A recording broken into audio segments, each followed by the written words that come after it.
Okay, I think we're going to go ahead and get started.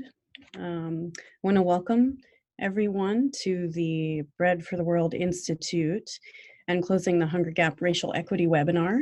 We're really excited to have so many folks joining us today. We are capped at 500, but the recording will be available later.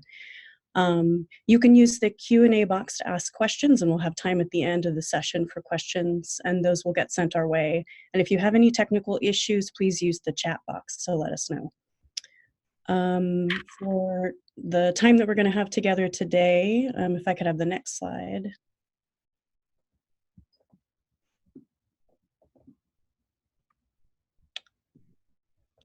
We're going to do some quick introductions, develop an understanding of the definition of racial equity so we're all on the same page, learn about the role of racial equity in ending hunger, and explore some examples of how this can be applied. We'll talk about how to get there from here, wherever that here is for you, and we'll leave some time at the end for questions. So we'll go into introductions.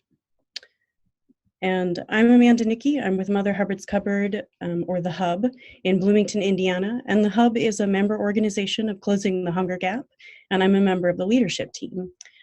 So just a little bit about Closing the Hunger Gap. CTHG is a network of organizations and individuals working to expand hunger relief efforts beyond food distribution towards strategies that promote social justice and address the root causes of hunger. And as a network, we strive to build and support grassroots efforts of hunger relief organizations to shift from a charity model to a social justice model, build a national presence to promote a collective voice of organizations and their constituents calling for food to be recognized as a human right, and support grassroots movements led by the people most impacted by the root causes of poverty and hunger. Next, we'll hear from Suzanne Babb, who's also on the leadership team of CTHG. Great, thank you, Amanda. Hi, everyone. I'm Suzanne Babb. I work at Why Hunger, which is a member of Closing the Hunger Gap, and I'm also on the leadership team. And the Closing the Hunger Gap webinar series is really an opportunity for members of the network to foster shared learning and build a shared understanding and analysis around the root causes of hunger and poverty. And one of the ways we want to do that is to learn from an array of food system advocates and organizations that are working to create a more sustainable and just food system and create solutions to hunger grounded in social justice. Thanks, Suzanne. Next, I'm really honored to introduce you to Marlysa D. Gamblin. She is the Domestic Policy Advisor for Racial and Gender Divides at Bread for the World Institute. Her expertise is providing research and analysis to end hunger and poverty among communities of color and women with the intention of narrowing the racial and gender hunger and income divides. At Bread, Marlysa has designed the Racial Wealth Gap Learning Simulation, an interactive tool that helps people understand the connection between racial equity, hunger, income, and wealth. She also authored the first ever report that applied a racial equity lens into federal policy to end hunger and poverty. In this role, she also staffed on the Advisory Council on Faith-Based and Neighborhood Partnerships during the Obama administration, where she proposed key recommendations to the White House on race, justice, and poverty. Marlysa previously chaired the economic empowerment work for the NAACP DC branch, where she helped to build capacity in the Black business and residential community in DC. Marlysa holds her Master in Public Policy from the Harvard Kennedy School of Government and a BA with honors from the University of California, Berkeley. And now I'll hand it over to Marlysa. Hi, everyone. You get to see me, but unfortunately, I don't get to see you. It's such a pleasure to have you all spend your afternoon with us to learn. Thank you, Amanda, for the warm introduction. As she mentioned, I work for Bread for the World Institute. We are a nonprofit working to end hunger on the domestic and the international side. And we believe in focusing on the root causes. So a lot of our work is really focused on public policy, specifically at the federal level, which is one of the reasons why, we're looking specifically at racial equity, because for communities of color, we know that racism, right, in all of its forms is a root cause of hunger. So now, since we're done with introductions, let's go ahead and start our time here together. So right now, we're really trying to learn what the role of racial equity is in hunger. How does it connect with our mission of ending hunger? And some of you might already know this answer. Some of you might have an itch and have an idea of what that answer might be. And some of you might be really interested in what the answer is. Regardless of where you fall on that spectrum, we're going to talk about it.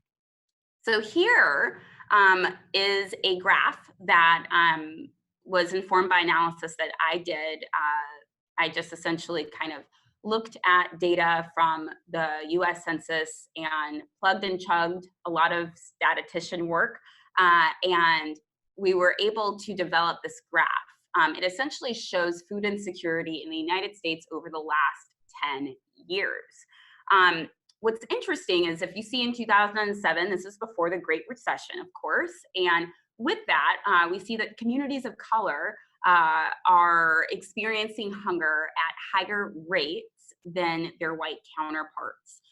We see that throughout the Great Recession, it actually increases. And in 2014, it was around the peak of the recession, in which case you see the green and the orange lines, which is indicative of the African American and indigenous communities actually rising the highest. I think what I most appreciate about this graphic is it lets us know that communities of color, namely African American and indigenous populations, communities of color have always been 2 to 3 times as likely as their white counterparts to experience food insecurity even before the Great Recession. And like I always say, when you don't address a problem and there is something like an economic crisis or whatever the case is that comes about, then that problem only amplifies. And that's what we see with the rise. So the fact that communities of color have always been twice as likely between 2 and 3 times as likely to experience hunger within this graph, regardless of whether our economy was doing well or whether our economy was suffering, what this does is it proves that race matters. So if we're serious about ending hunger, then we have to talk about race, which is essentially what this is. And it's what I would say is it's actually impossible to end hunger without talking about structural racism. And when we think about that, some folks might say, okay, well, how do you end something like racism? It's so overwhelming, it's so pervasive. And that's one of the reasons why I'm happy that a lot of you have hopped on today. The remedy of structural racism is really racial equity. And I'm going to go ahead. Some of you may have seen this before if you follow some of my work. For some of you, it might be new. I'm going to go ahead and walk through it. So some of you may have heard about racial equity. Others may have not. A lot of us have actually heard about equality. So let's focus on that first. The first piece of this graphic actually is talking about equality. And I like to have a little fun with it and say, okay, we all have the same bike. Equality always focuses on inputs, having equal inputs. In this case, let's say that's my grandmother. My grandmother is differently abled, and while she has the same bike as the rest of us, she's unable to use it simply because it does not conform to her body and her circumstances. Next, we have my dad, and he's so tall, right?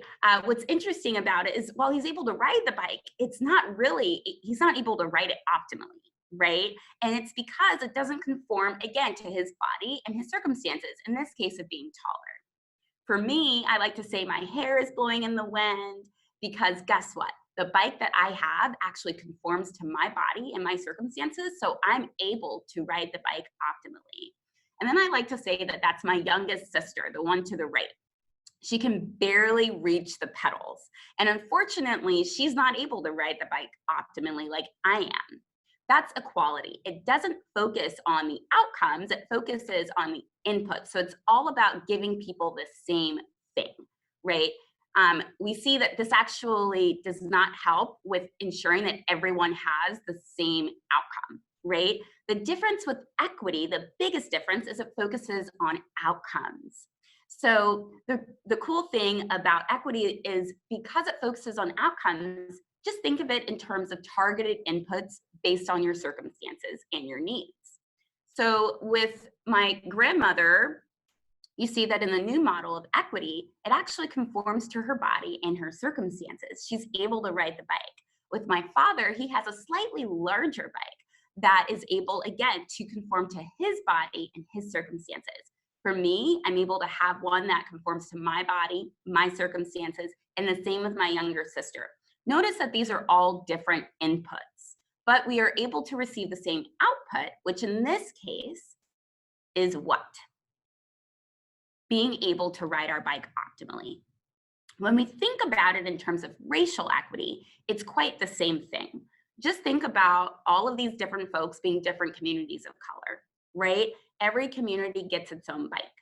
And that's basically at the first stage. Ideally, when we're doing this work and we're steeped in this work and we're doing it well, then we would realize the importance of not monolithicizing each community of color, right? So we know that indigenous populations in Alaska have a different set of circumstances and needs and barriers than indigenous populations in New Mexico, for example.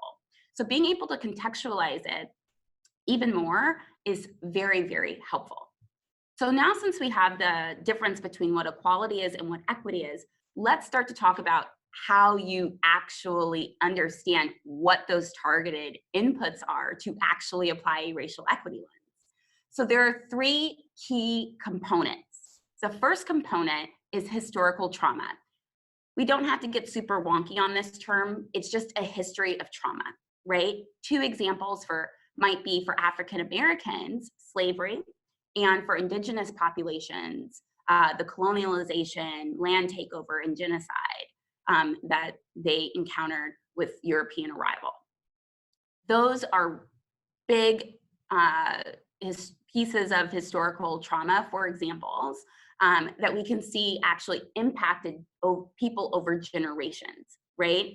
A lot of the times people might say, oh, you know, the land takeover from the Europeans or slavery, that happened a long time ago. But if you trace things back like food insecurity or any other thing that we care about that will actually help to end hunger, the fact of the matter is that it's usually 100% of the time. I haven't seen it not the case. It's usually traceable to the original historical trauma. And that's the fact of the matter. So we have to understand the origin of where something was developed in order to fully have the best prescription for the solution. In addition to that, we need to look at the 4 forms of racism. So the 4 forms of racism, I won't go into that too much. You can find that in the report that we can definitely send out later, and it's also in the webinar. Essentially on the structural level as well as the personal and interpersonal levels. It's important to look at that. You know, people of color experience racism in all different facets of our life every single day. And without looking at that, both on the structural level and the personal level, then it's really going to do a disservice rather when we're thinking about responding in a racially equitable way. And the third is the barriers that disproportionately hurt people of color by ethnicity and by race. This is really critically important as well. Oftentimes when we're thinking about the creation of policy, we actually stop.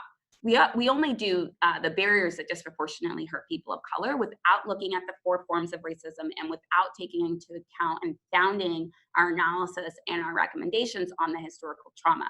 So what that does is it just completely takes outside of account, you know, let's say government distrust, right? Because you wouldn't get that from a barrier, but you'd get that when you start to study historical trauma. So, and we can definitely talk more about that. If folks have questions, I know that we have about 20 to 25 minutes at the end for questions. So definitely make a note of it if you still have questions and you need me to explain this more. As I mentioned earlier, we do have our racial equity report, and this can be found at bread.org/racial equity. Again, this is the first ever report that helps to apply a racial equity lens into federal policy to end hunger. It's literally a roadmap. It has a lot of really great vocabulary, including historical trauma, including the 4 different types of racism. And it also has a methodology that I will be walking folks through shortly.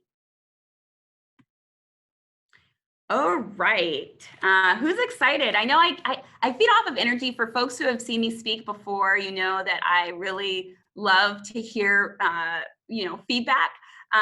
So I guess I'm just gonna go ahead and have a little bit of energy for myself. So as I mentioned, I am really big on walking the walk.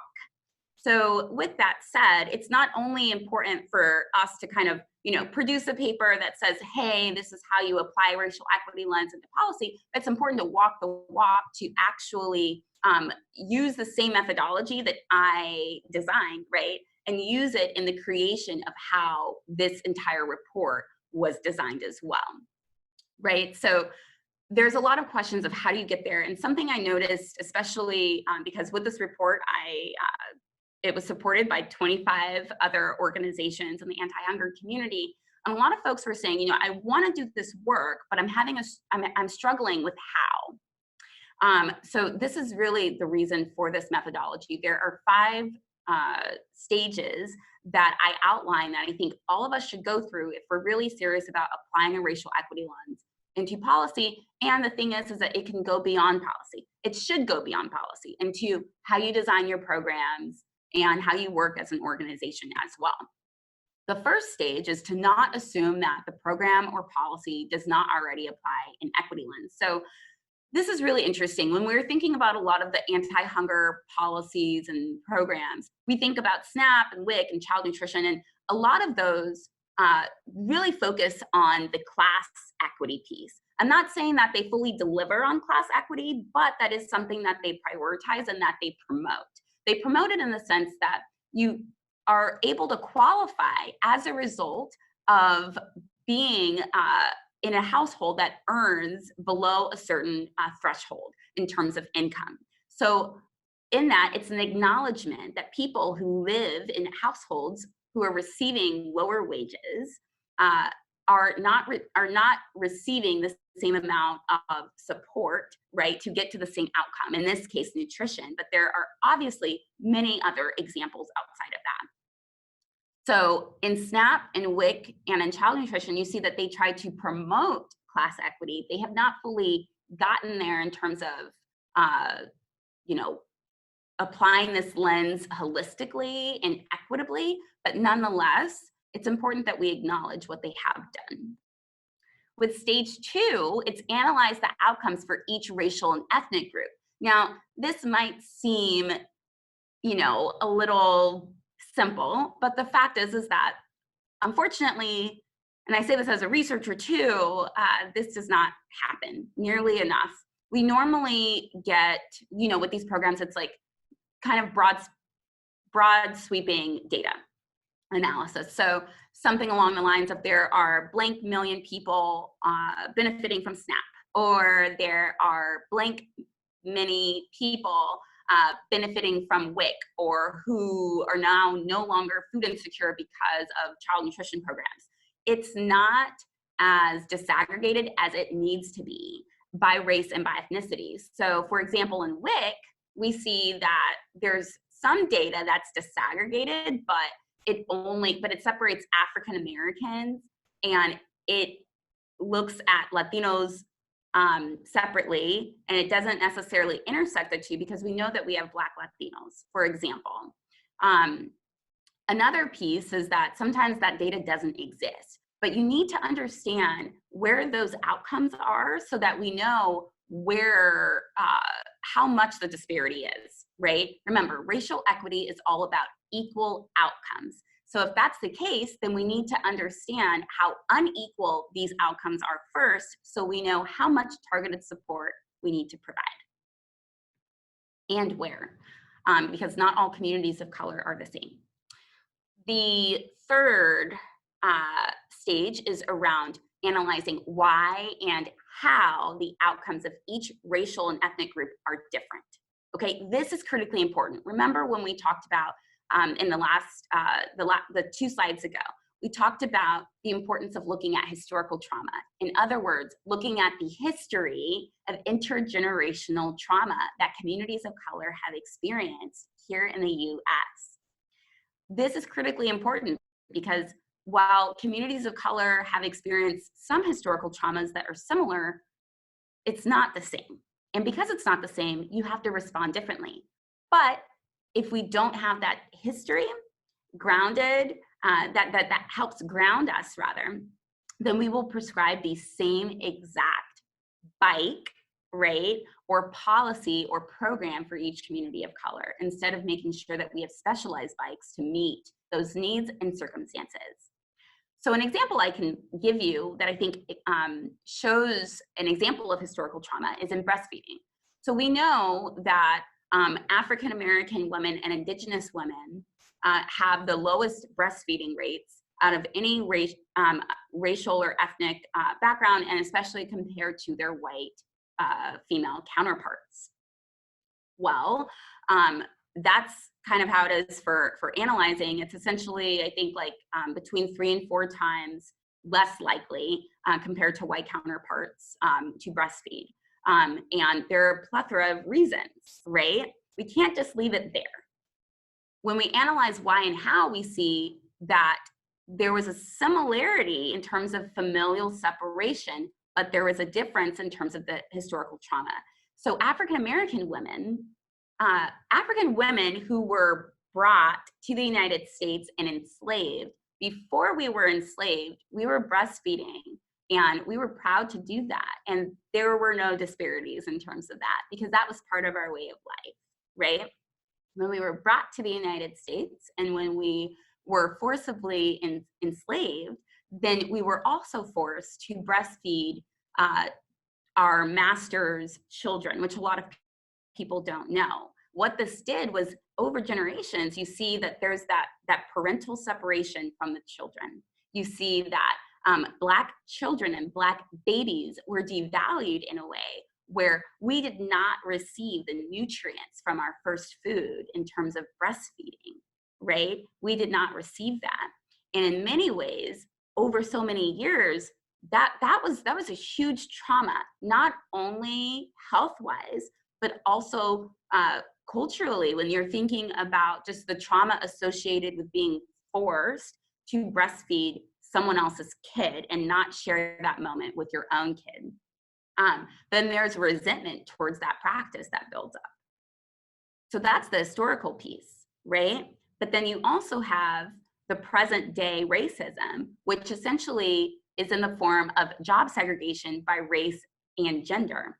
So we know that Black women in particular are disproportionately located in the 10 lowest paying jobs in the US, which have low pay, no benefits, and do not allow for things like paid leave or breastfeeding conducive support systems while at work, right? And then you have the current barriers, which are essentially around not having the money to take time off to actually start developing that practice of breastfeeding because you need to go back to work. You have all of those things working together, right, which are contributing to the stage 2, which is around the outcomes. For Indigenous women, it's different. While there was that familial separation, it's really interesting because it's from a different reason.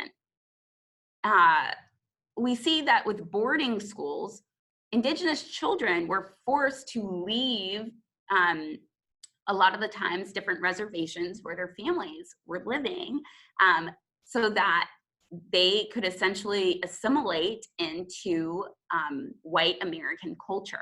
And this would take in terms of the time frame, anywhere between like a few years to up until maybe 10 years.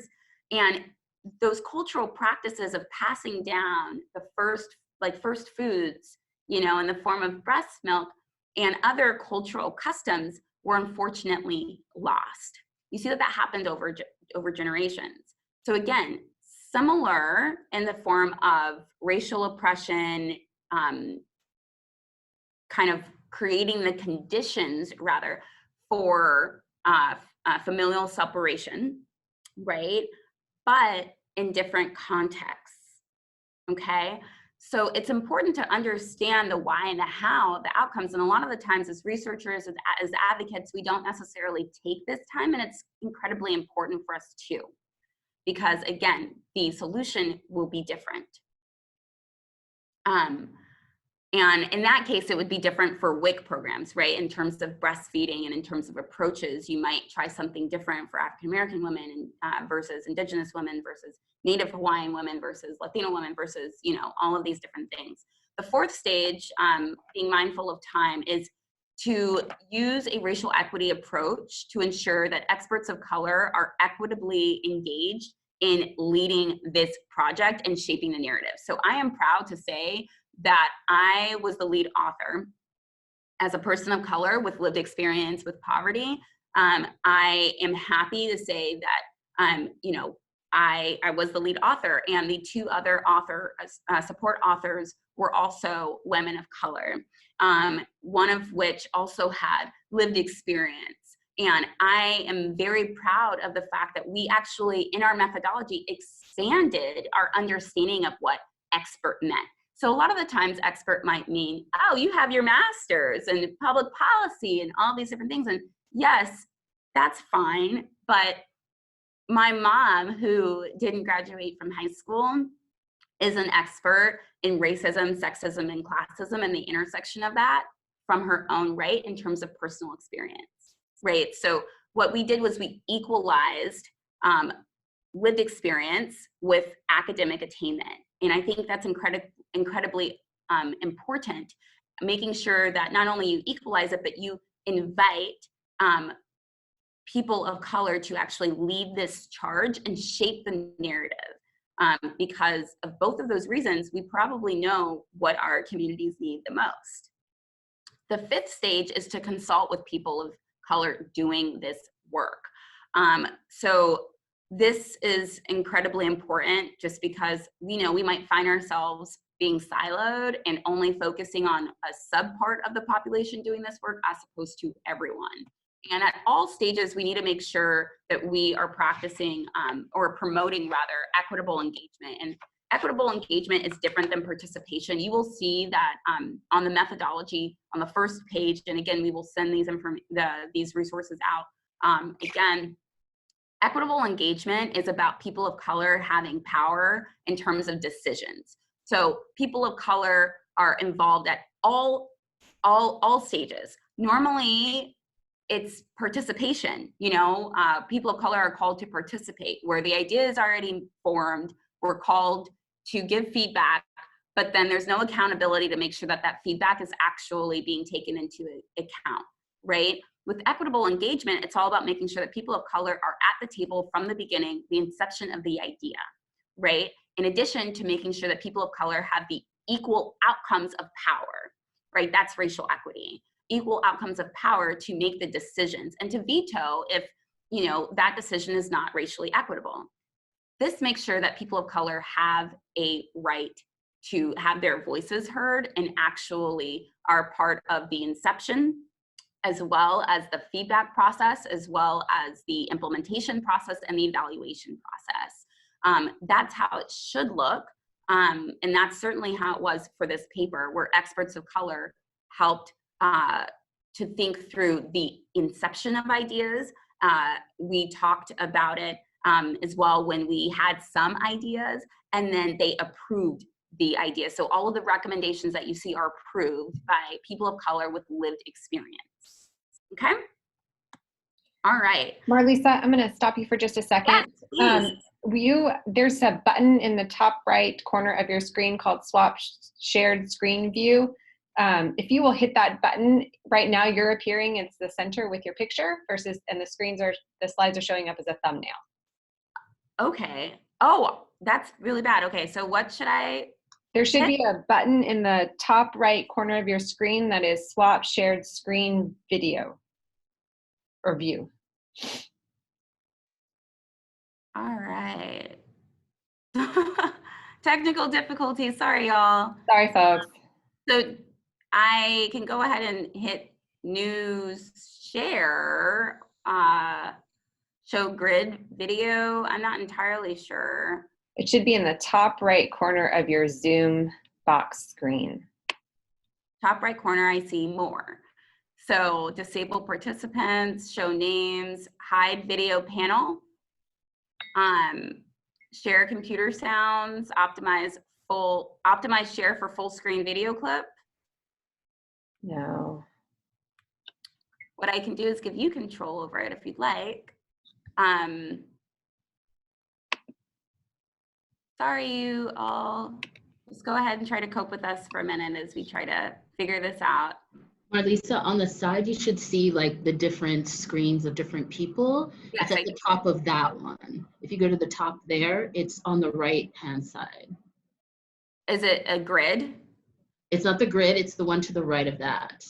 I don't have anything on the right of that. I wonder if it's to the bottom. Yeah.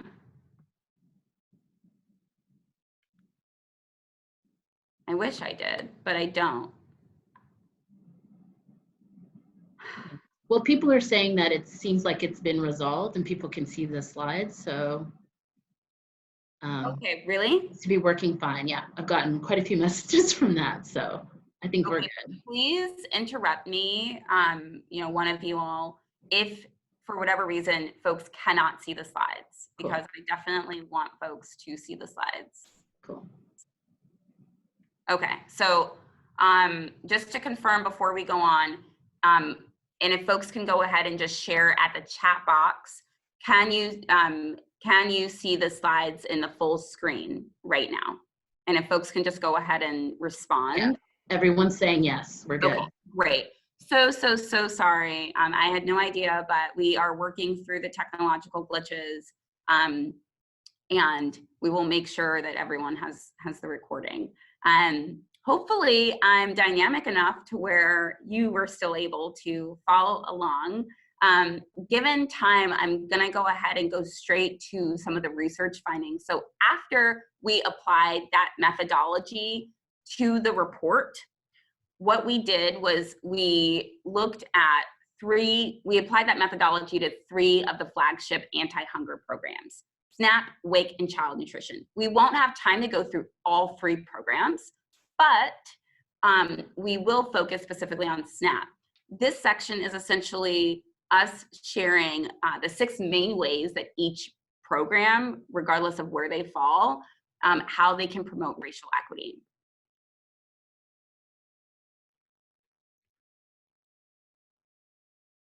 Okay, so I'm just gonna go ahead and put them all here. So the first is putting the needs of communities of color at the center. You might ask what that means, and it's literally what it says. It's putting people of color as a priority. So a lot of the times we have been kind of marginalized and it's been a last thought. So putting the needs of people of color at the center just essentially means literally just focusing and prioritizing what communities of color need the most.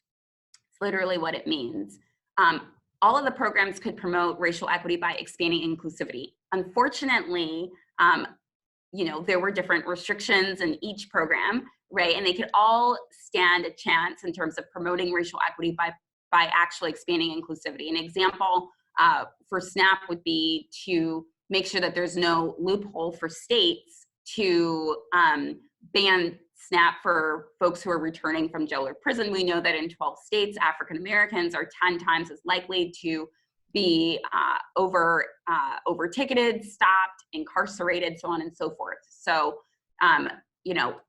that would obviously have a very huge racial implication in it. Expanding inclusivity will almost always help. people of color, because it's disproportionately or majorly in certain cases people of color who are cut from whatever restriction is put in place.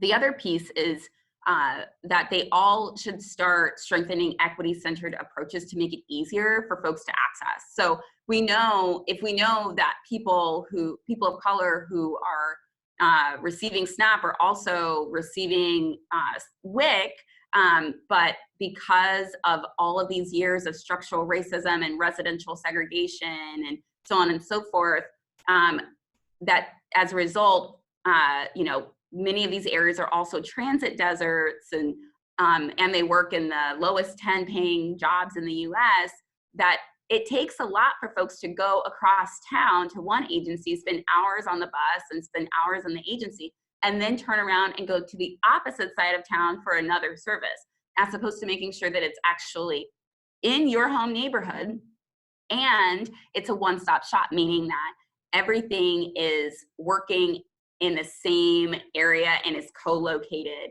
so on and so forth. Again, when you put the needs of people of color at the center and take into account historical trauma, the 4 types of racism and current barriers, then you can actually have a formula to create equity-centered approaches that make it easier for people of color to participate. The other piece is to increase cultural humility, cultural competency, and cultural accountability of frontline staff. Right now, that's just not happening. I won't go into the definition of it because we don't have much time, but it is in the report. Essentially, a lot of this is really around just kind of ending racism among frontline staff, whether it be grocery store folks in food banks, or folks who are at the agencies. Regardless of kind of how you define frontline staff, people of color are experiencing racism. That needs to stop. The 5th piece is around creating mechanisms that allow recipients of color to equitably engage in designing, implementing, and evaluating each program, which we talked about a little earlier in the previous slide.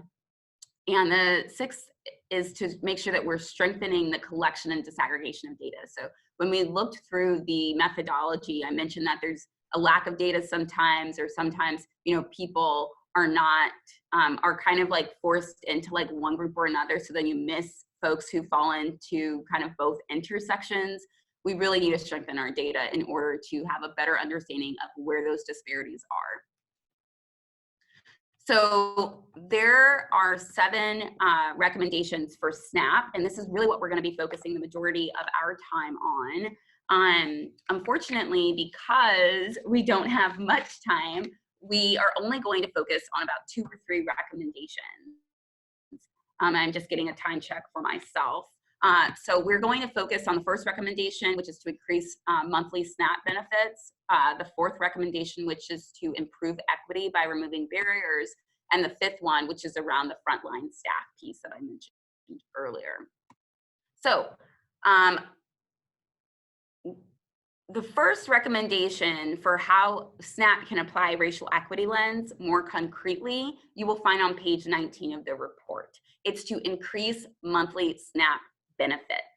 So to kind of understand first what the recommendation is, we have to first look at the background.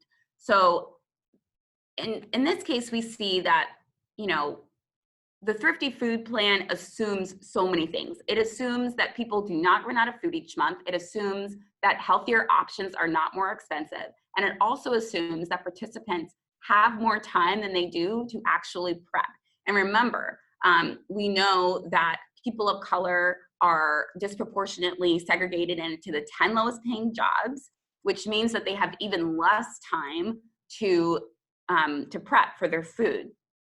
Unfortunately, the realities of these are actually disproportionately hurting people of color. We know that people of color are more likely to run out of food quicker than their white counterparts who are also receiving SNAP.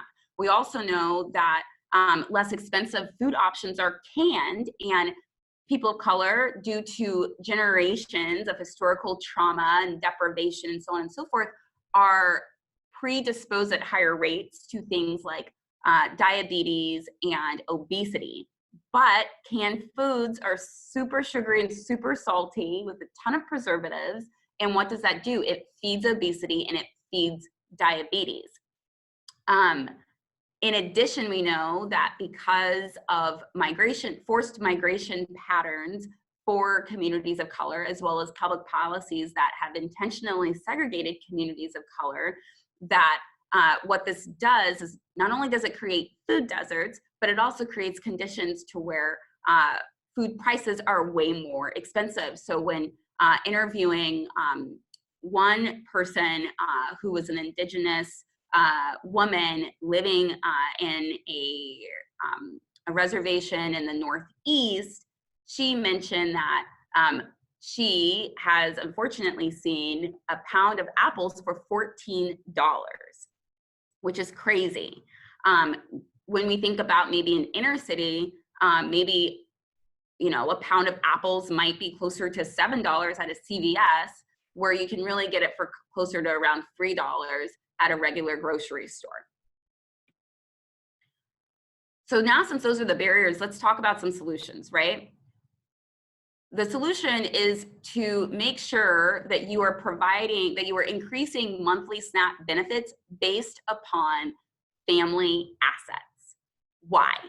Okay, well, in order to think about applying a racial equity lens, it's important to think about like the historical trauma piece and then also proxies for race. And we know that as a result of the racial wealth divide, families of color have less savings than whites. And in the racial wealth gap learning simulation, which can be found at bread.org/simulation, you see that among folks who are nearing the poverty line, that's when you see even a larger racial wealth divide among folks who are food insecure, which a lot of folks may not, I think,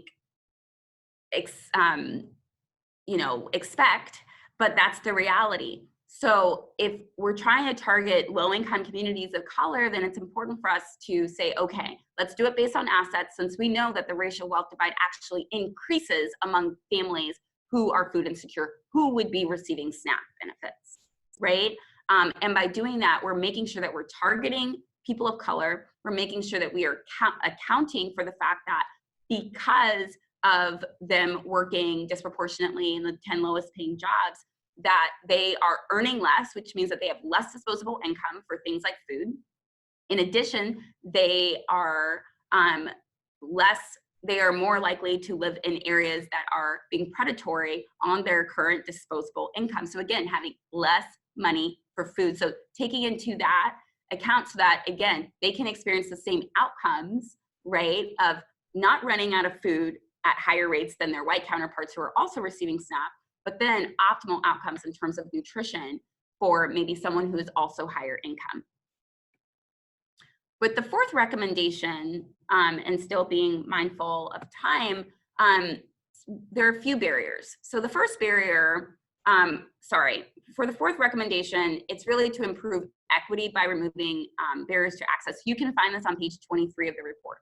The first barrier to participating in SNAP is essentially around the limited amounts of time, which I explained a little bit, transportation and or internet, right? So some of these limitations will prevent people from applying or reapplying, or maybe even keeping appointments.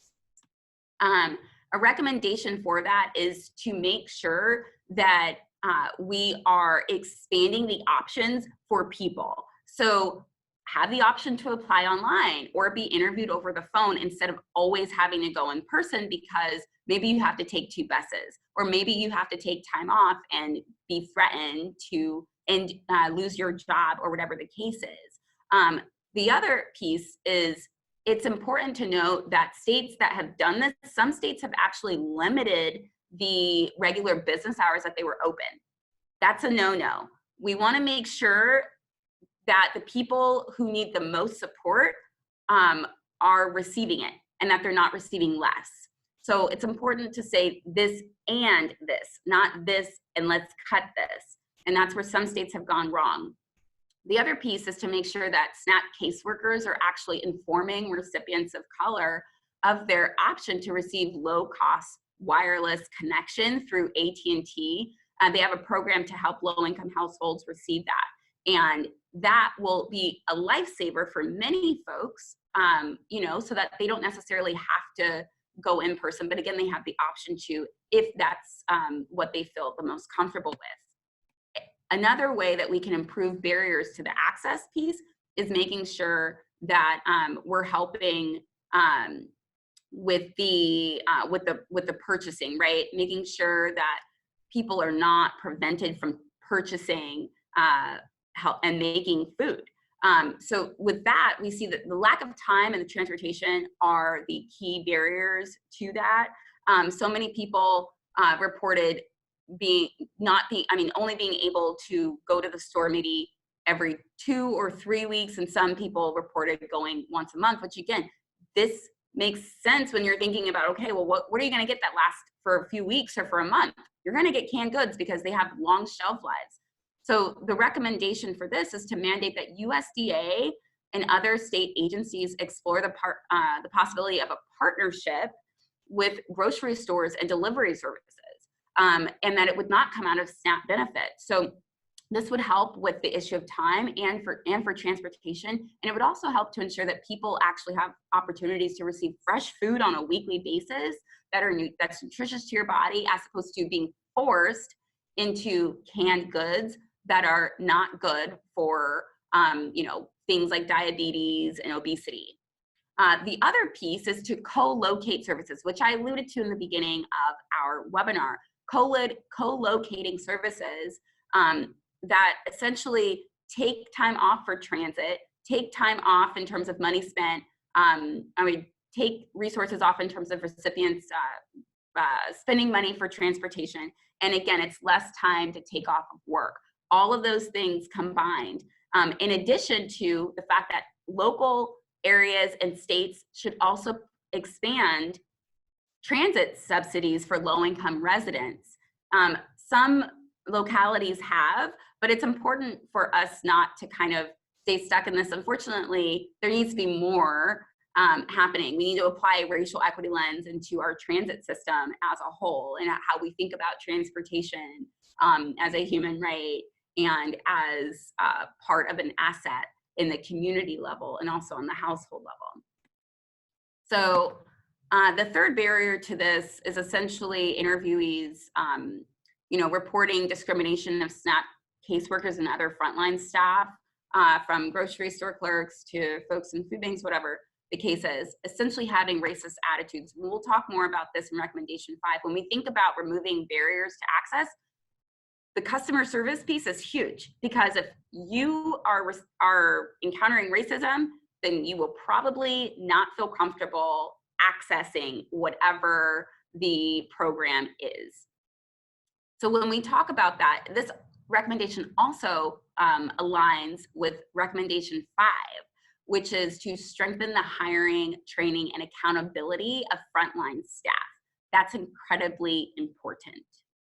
So literally, as I mentioned earlier, people of color experience racism at virtually every aspect of our life.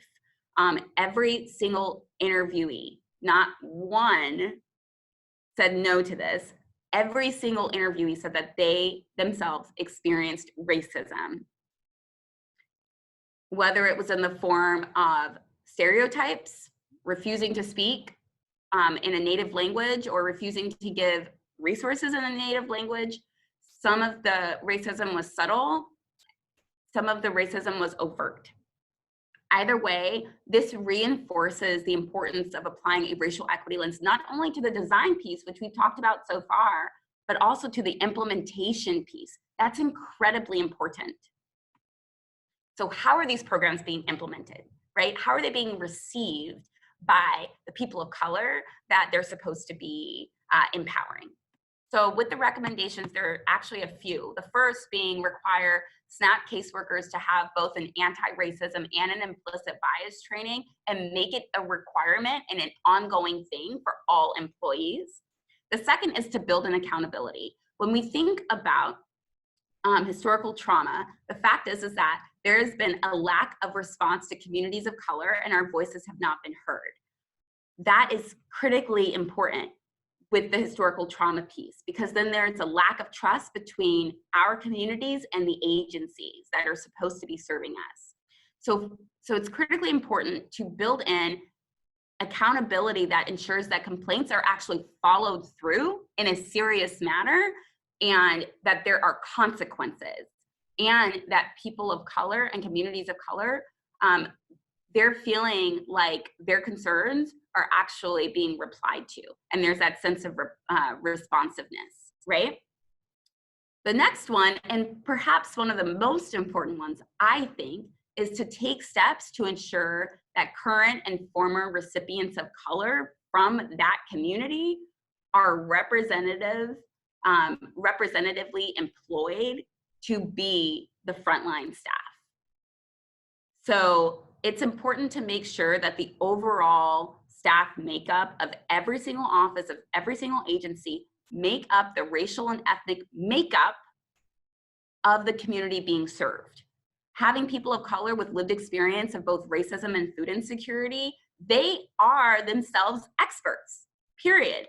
And they know how best to relate because they themselves experienced it or they're currently experiencing it. In addition, they're less likely to project that racism, right? That maybe other frontline staff without that lived experience are more likely to project, right? And that our recipients said that, you know, they experience. They're also more likely to be more empathetic and understanding and understand the community needs, as well as maybe the different languages that that community speaks to and is more familiar with.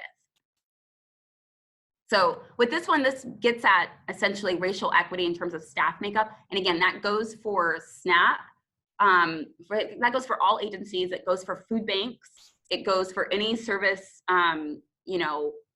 oriented model, and it also goes for, grocery stores and so on and so forth. This is critically important, and this is actually what we're going to talk about a little bit more with the hiring piece. That's a critical piece that we cannot miss. So now we're going to transition a little bit more. I know that was a lot, and I know we only have a little bit more time before we have questions.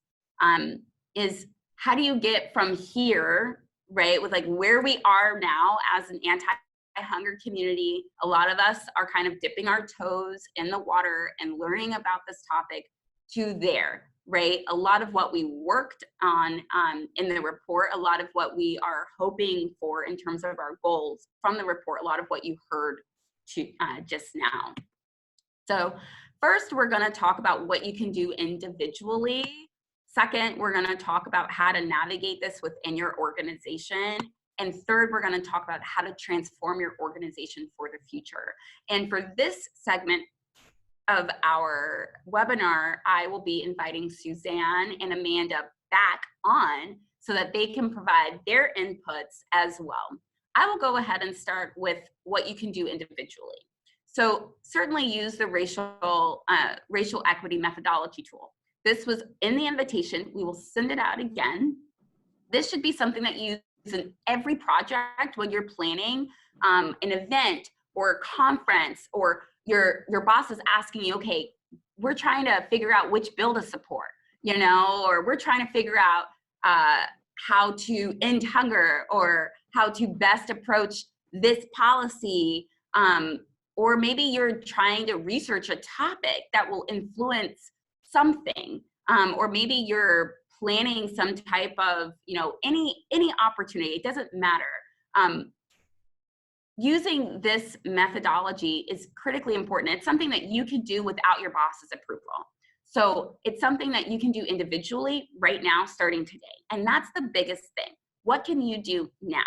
You can make sure that when you think about what resources to cite, that you're also equalizing what it means to be an expert, that you're not only taking essentially white educated resources, but you're also being intentional about maybe prioritizing resources that have been authored and led by people of color, right? And in addition to that, you can also make sure that you are expanding that definition of what it means to be an expert to where you're also including lived experience at the same value set that you are with maybe someone who has their master's, right?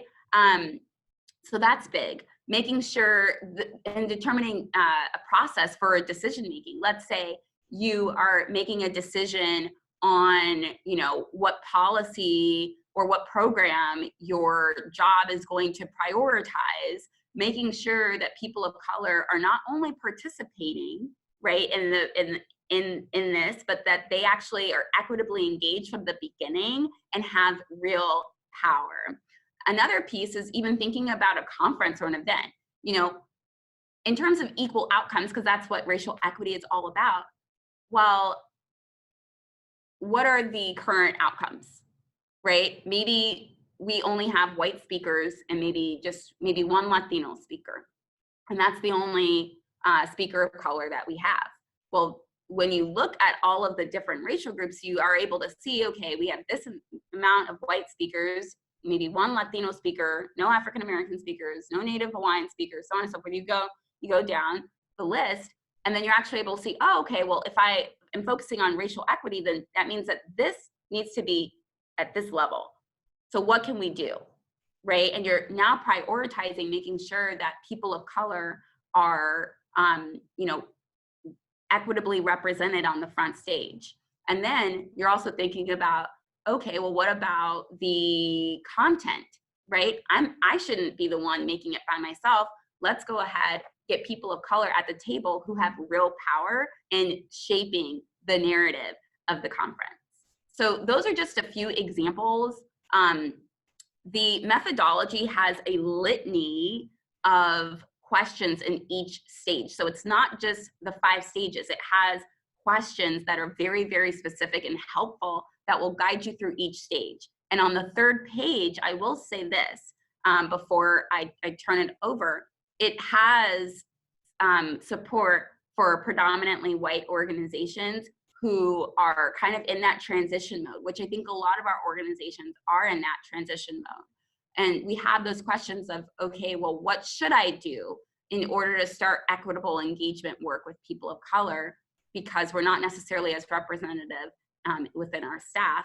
And it has various ways that can be done.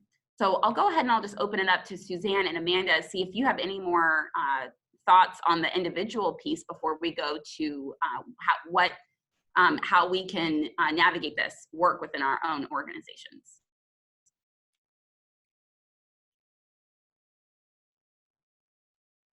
I don't think I have anything to add right now.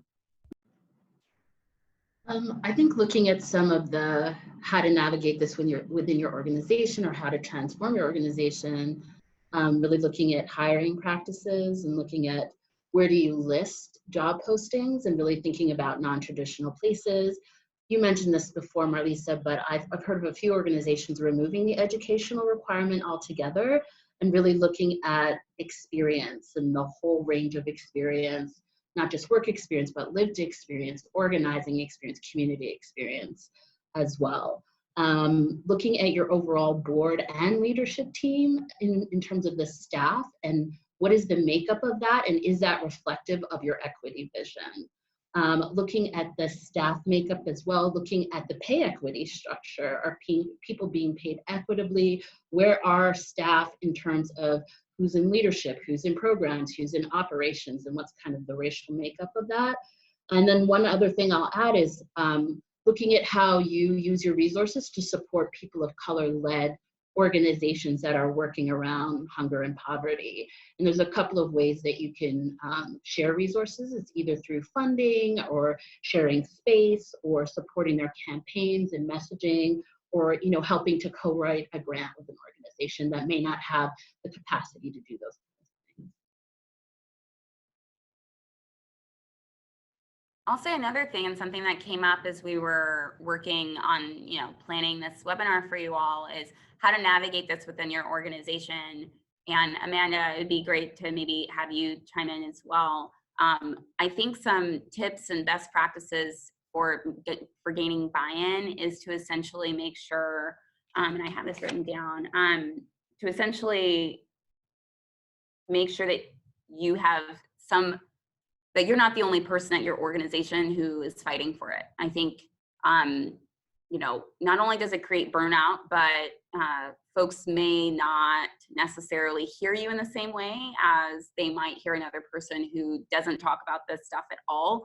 And if they say it's important, then, you know, I think getting unsuspecting allies who may not necessarily be that go-to person in your organization who might be talking about this would probably be helpful. I think another piece is to show evidence of the need and connect it to your bottom line. So if your organization has a goal of ending hunger, then showing the data and saying, hey, you know, we know that there's this need, and we know that that we cannot continue to do the work as is. We have to look at race.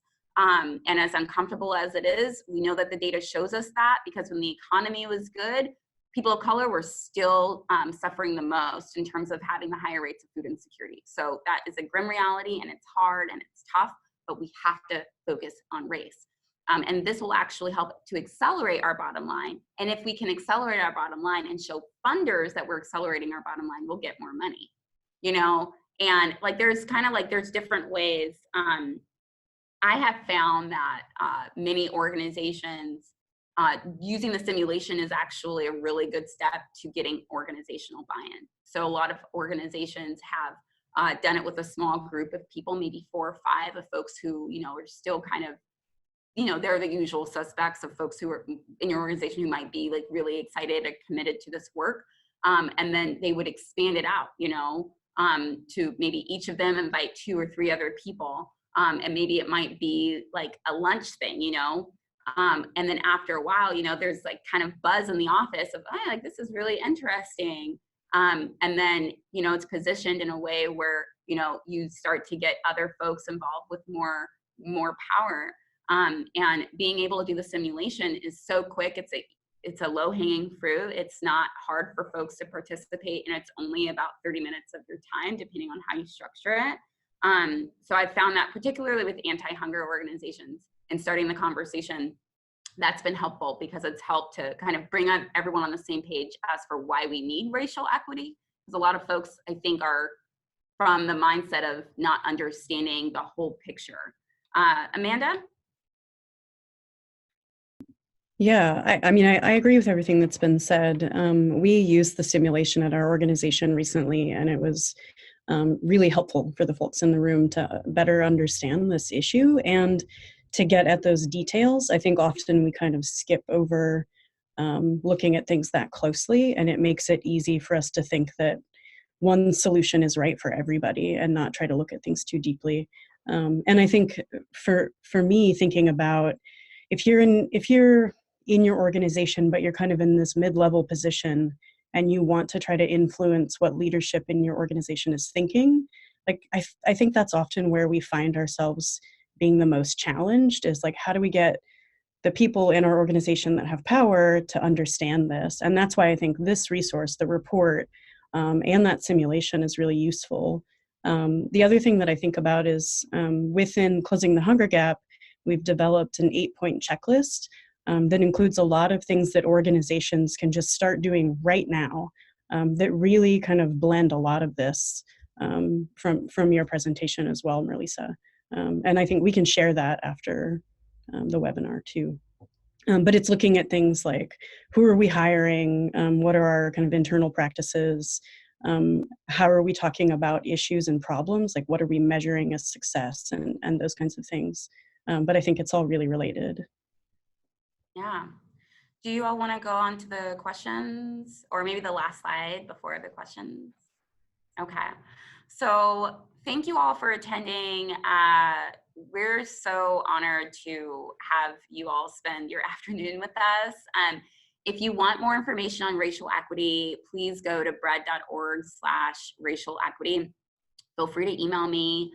We have your email, so we will definitely be, you know, including you on any racial equity updates and so on and so forth from Bread's end.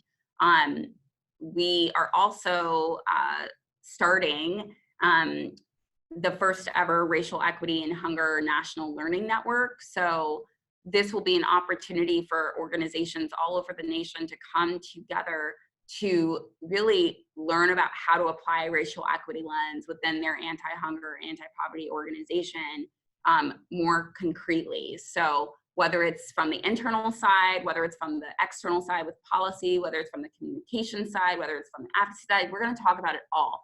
And the beautiful thing is it's literally going to be work. So it's not going to just be webinars and that's it. You are going to have, you are going to be charged to have a partner organization or, a few partner organizations in your community who you are held accountable to, who you can support doing this work. And you actually have quarterly achievements and goals that you're working on to actually implement this in your organization. So we will make sure to send out that to everyone who joined this call. The first webinar will be March 10th.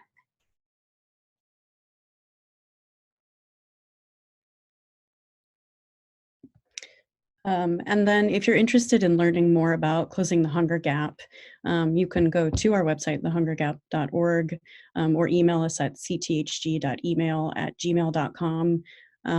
You can join the network through the website, or you can reach out to us to learn about some of our communities of practice and strategic working groups. We have a racial equity community of practice that meets monthly virtually, and you can find more information about that on the website. So we have a couple of questions. Yes. The first one is, what are some suggestions on how to collect the right kind of data to promote the ability to analyze the whys and hows and not just the whats? That's a really, really good question. So I think data collection is so tricky. Ideally, if you have the capacity, you would help to inform the study yourself. Or it would be informed, with a racial equity expert, so on and so forth, right? I'm thinking about myself, like I would love to inform how a study is actually collecting data. A lot of the times we don't have that privilege. So what I try to do is I always try to fish data out from people of color. So you might ask where. I think universities are really great. I did African American studies with a focus on race and politics in undergrad. Almost every college has something similar, whether it's African American studies, Chicano studies, ethnic studies, something like that, or race and justice program, whatever, where people are already doing the work. They're and they're wanting their research to go out. I think HBCUs are really great. They're underutilized, in my opinion. We should lift that work up, give them credit for what they're doing, and really center their scholarship. Because oftentimes they're already applying a racial equity lens into how they're asking questions, how they're designing their research, so that by the time it gets published, we can trust that it's already been vetted in a way that applies that lens. I think that's key. One of the things that we will be doing at the network is hopefully, publishing a website. We don't necessarily know when, but our idea is that we would actually provide resources, including stuff like that, for data, so that when, individual organizations want to do certain things, okay, great. Here's some credible data, that's actually applying a racial equity lens. And that's really what makes it credible. I think for me, I am also usually using stuff from the census. That's hard because it's not a full representation, but if I need to get data and calculate data on the census tract or on the county level or on the state level, then that's going to be my best bet. What I do all the time is I run my own estimates based on maybe smaller studies that I know to be true. So for example, let's say female-headed households of, we know that female-headed households experience hunger at 3 times the rate as the general household. White female-headed households experience it at 2 times the rate, and we can estimate that based on poverty levels for female-headed households, which are published. Unfortunately, we don't have the same for female-headed households and food insecurity. But based on the poverty levels, I actually estimate that female-headed households of color are 4 times as likely to experience hunger as the general household. So in that, I understand that there's a gap, right? There's a gap in data. But based on the data I do have, and based on the trends that I have of women of color experiencing things higher than, you know, the typical average when you say women in general, or for white women, then I feel confident going up 1 notch, right? And I actually say an estimate. So I try to fill in the data where I can based on other kind of logic pieces from historical trauma, from racism, and so on and so forth. So I hope that that answers your question. The last thing I will say is this. People of color are doing amazing things all over the nation. It's just not getting recognized. So calling people, let's do that. Let's start calling people. Let's start going out into our community. Let's start asking around, because normally, like, they're gonna know. They're gonna know. So I would just say definitely connect with people already doing this work. A lot of the times it's a question of who is doing it and we're not already connected to them. So maybe doing like an internal mapping process, it will require relational building and trust building, right? Because, you know, maybe our organizations aren't already connected. So, you know, that's probably going to be a project in and of itself, but it will pay off in the end.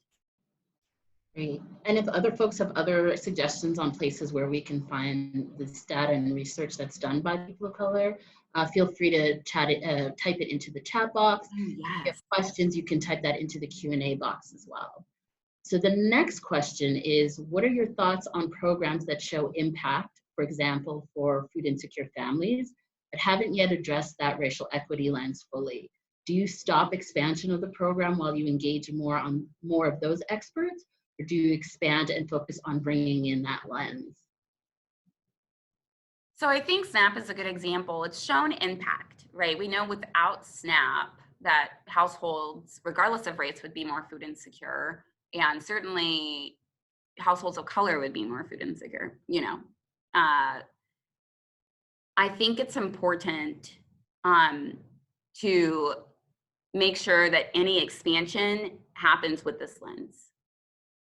So if we are making an expansion, it means that there's room for improvement. In this case, reaching more people because you're expanding it. So my priority would be make sure that you're expanding it in a way that accounts for the analysis that we know to be true, so that we can actually make sure that we're expanding it in an efficient way, right? We all want to use our time efficiently. We know that if it's expanded, that will probably take on a congressional, you know, component to it. So do it right. We don't know, unfortunately, with our environment, with policy, we don't necessarily know when a program will receive changes. So my priority will always be, yes, expanding it's certainly important, right? But let's do it with this lens so that we can actually make sure that we're expanding it with meaning in a way that will show even more impact. So probably I would actually argue, okay, this is your bottom line as a program. And for SNAP, for example, it's to provide nutrition, right? Unfortunately, they're providing food, not necessarily nutrition. There's a difference, right? So to get to the line of making sure that everyone has nutrition, then it requires additional money. But in order to make sure that everyone has nutrition, you also have to consider race, which means that you should provide more benefits to households that have the lowest assets, which are people of color, due to the racial wealth divide that actually widens among households that are food insecure. So for those reasons, essentially getting at your bottom line, to accomplish your bottom line, you have to apply a racial equity lens. And just another resource that somebody added in terms of a place to look for data, the National Equity Atlas, which I think Policy Link puts out. Yes, that's really amazing. That's super amazing. And I wonder if like even the Black Lab might be something that folks look at. I'm not entirely sure, you know, how much data they put out, but I know that a lot of their work is actually focused on data. So even, you know, checking in with them. Yeah. Yeah. So the next question is, how do you ensure that experts of color are equitably engaged in leading this project and shaping the narrative if they do not exist within your leadership team? Where do you find these experts of color? So that's a good question. So yes, ideally they would exist in the leadership team. And if they are not in the leadership team, then they exist somewhere in the organization. And insofar they don't exist anywhere in the organization, which is the reality for, you know, a lot of our organizations, let's just be real. Then on page 3 of the methodology, it has different things. So one of the pieces is around creating an advisory board of people of color, you know, for that, you know, project, and making sure that you're paying them for their time, that you're acknowledging them for their leadership, right? And that you're providing the space in the sense of you maybe backing up and letting them come forward to share their voice in a space that actually respects, hears, and is receptive to their voice. That might be that bridge in between, like while you are concertedly changing your hiring practices such that more people of color are coming in, right? So I would say that's probably what you'd need to do.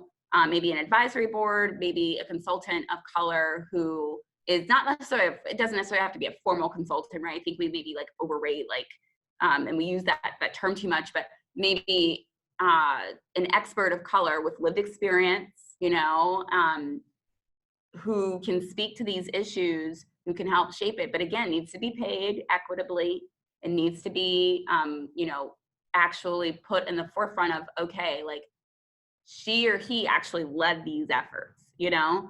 I also think that there are creative ways that your organization can become accountable to people of color.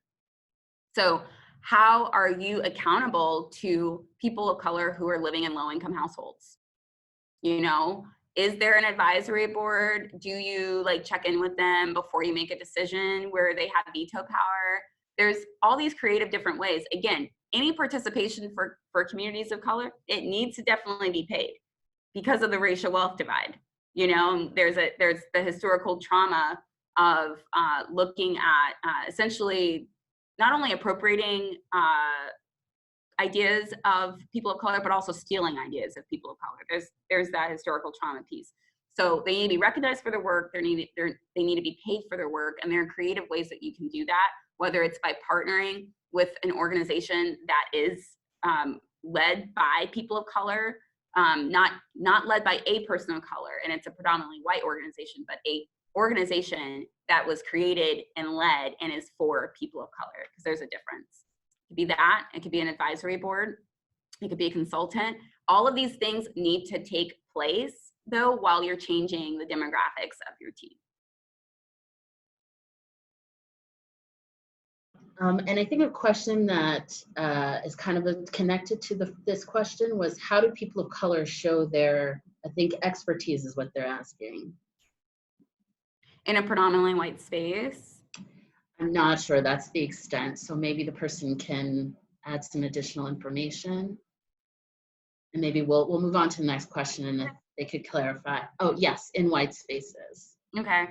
I think that's a really amazing question. This is the first time I've received this question on a webinar. I know I was encouraging one young woman who I spoke to about, I want to say 8 months ago. And she was very thankful to me for being very transparent in my own personal experience with poverty. I know for me, I started working at 14 years old. And my mom made $14,000 for a family of 4. That's nothing. And we were in California. The living costs in California are huge, just huge. And I think to answer your question, it's important to be careful. So I'm not gonna lie, I don't feel like a lot of those spaces are really safe for people of color to just be fully transparent. And I think you need to, weigh it out, right? But I think that there are pockets where you can maybe show different expertise. So I think the expertise I was talking about was the lived experience, right? In which case, maybe you might find other people of color and so on and so forth. For me, I didn't necessarily share openly with my white colleagues because of, you know, just the dynamics of it not being like fully safe for me to do that. But what I did do was I made sure that I informed it in all of my projects. So, and it shows. So all of my projects, it was like, okay, well, we need to focus on this, this, and this, not just this. We can't say felon. We need to say returning citizen. We can't just say women and people of color. We need to say, if we say that, then we need to say women and people of color, comma, especially women of color who occupy both intersections of oppression due to racial and gender discrimination. So, you know, just being really intentional about inserting my expertise in those ways first.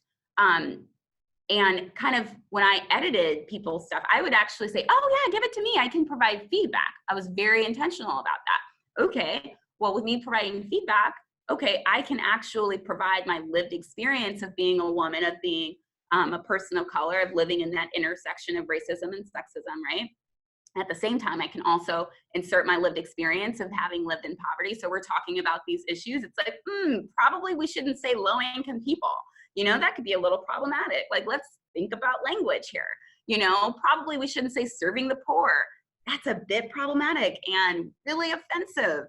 You know, maybe it's that we think about like reorienting the way that we're presenting things. And, you know, me just being really intentional, and I would encourage the same for you to be intentional about maybe inserting your expertise in that way until there is that space where you feel where people are respecting you more and you're included in the space more, to where you can say it and it not be defining in a bad way of you as a person, if that makes sense.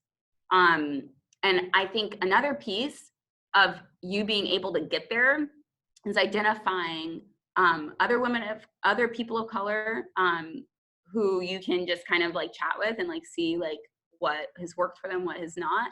I think another piece is making sure that you're identifying white colleagues who can be allies, who can talk about these issues, so you're not the only one talking about these issues.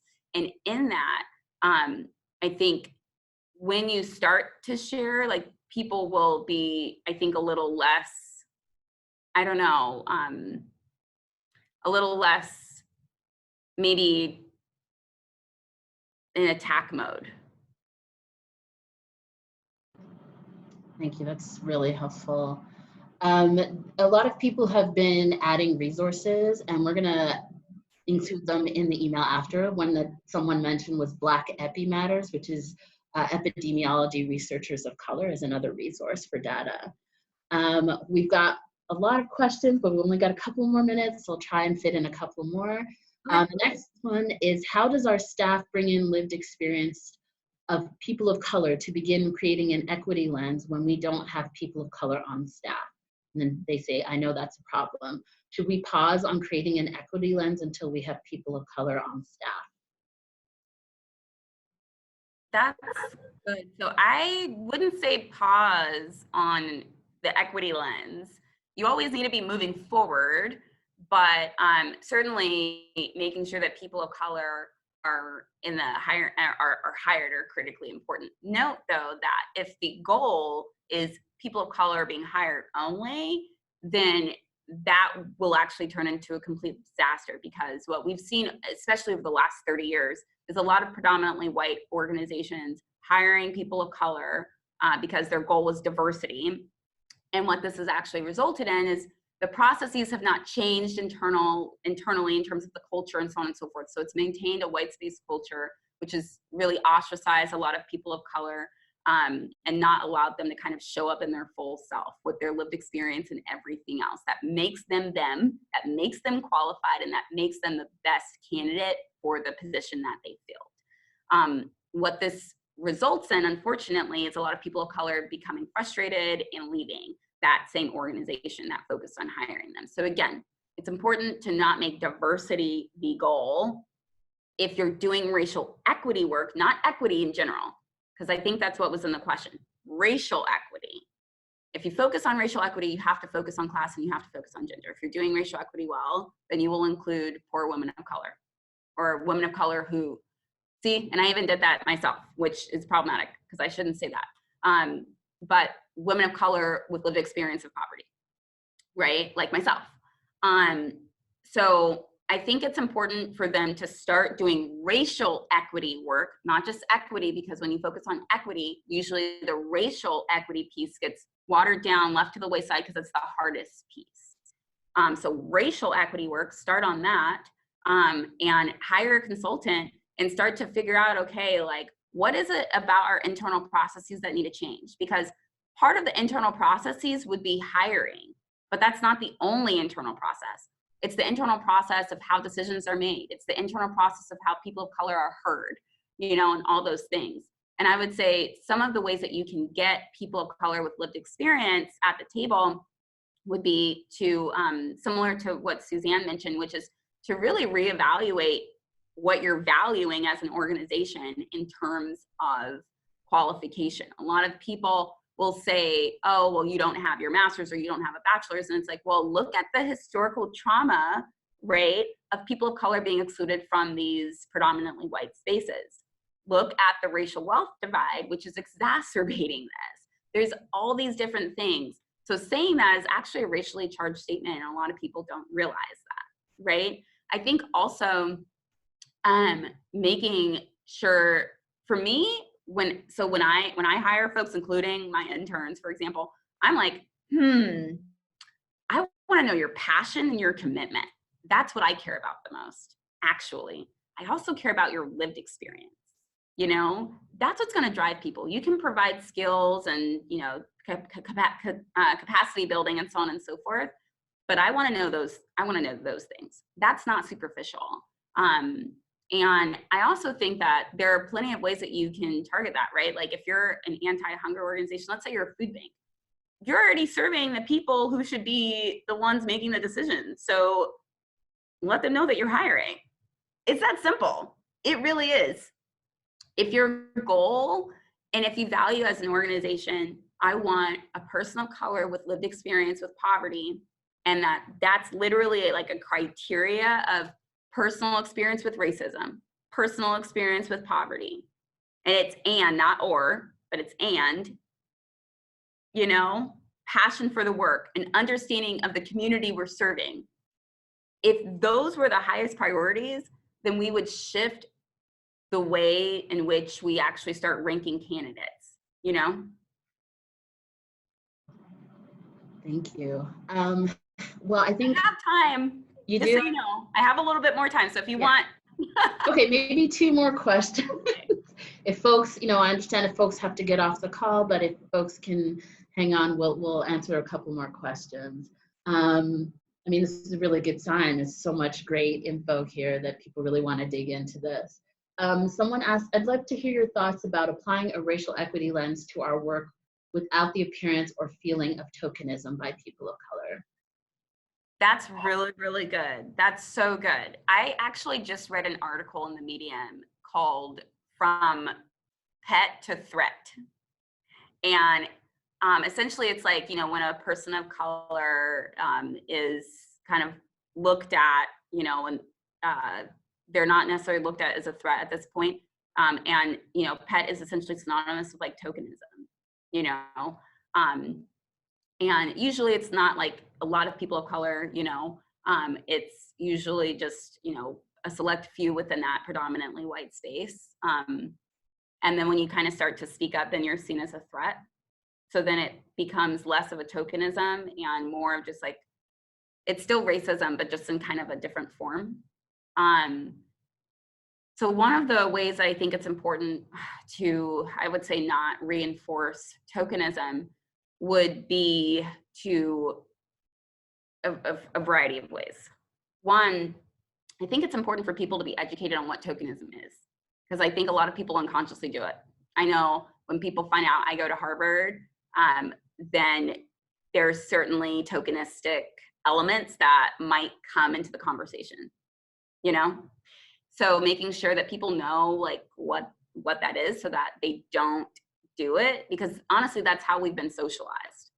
I think the second piece is, I know at some organizations, they actually have agreed on like sharing group norms before each meeting. And they say, we believe that, you know, they have like a set of like group norms, and it actually helps to create a space for if you need to call someone out during the meeting, because that's part of their group norms is like, you know, we believe in calling out racism, you know, so on and so forth. So they have that shared understanding. I think another piece is making sure that the processes, and this is probably one of the biggest piece, the process. It's all about processes. It's all about processes. Is there more, are people of color representatively represented in the process? Or is it just one token person of color? Or maybe 2 token people of color? If it's not representative, then it can turn into tokenization. So it's important to make sure it's representative so that it does not turn into tokenization. And it's also important that the process is such that people of color have power, real decision-making power. With tokenizing, sometimes there's a perception of power without actual real power. We want to make sure that there is real power so that it's not, and if it's representative, I think both of those components in terms of making decisions will actually help an organization to avoid tokenization, because then you're walking into equity.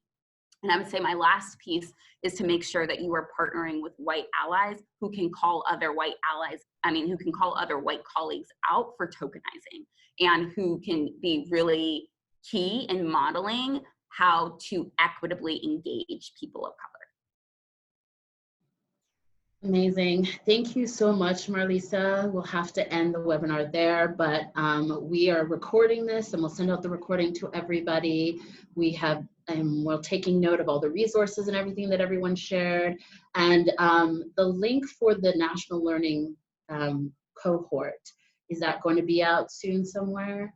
We may go ahead and send out the link, or what we will probably most likely do is for everyone who is registered, you will receive the webinar invitation. So if you want to participate, then just go ahead and respond to that. So it probably won't be on this last email, but we will probably go ahead and follow up in a separate email. Great. Well, hopefully, thank you everyone for joining, and hopefully we see you at the National Learning Cohort or on our next webinar. And again, if you want to contact Marlysa, you can email her here. The slide is up. Or if you want to contact anyone at Closing the Hunger Gap, you can do that. Thank you for joining, and have a good afternoon. Bye, everyone.